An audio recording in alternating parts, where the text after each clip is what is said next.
los días grises, cuando pierdo la esperanza, cuando no encuentro la paz, me pregunto si es verdad que existes, si realmente eres mi amigo, si lo eres, ¿dónde estás?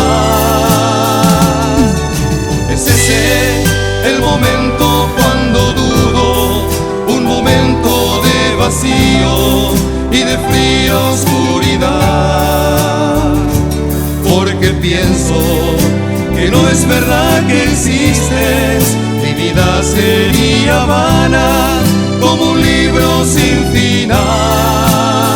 Pero una voz siento surgir dentro de mí que me devuelve toda mi fe. Es la voz de Dios, mi amigo, es esa voz que con dulzura me habla de paz, la que me dice que Dios será siempre nuestro amigo.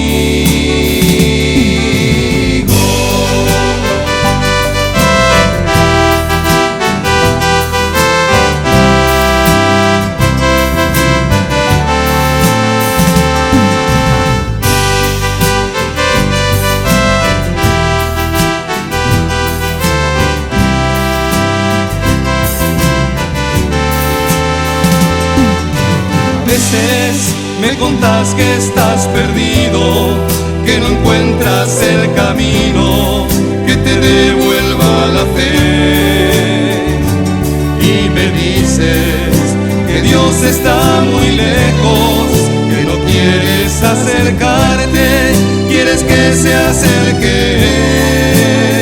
Y tú también has de escuchar la dulce voz que te hablará llena de amor. Es la voz de Dios, mi amigo, es esa voz que con dulzura me habla de paz, la que me dice que Dios será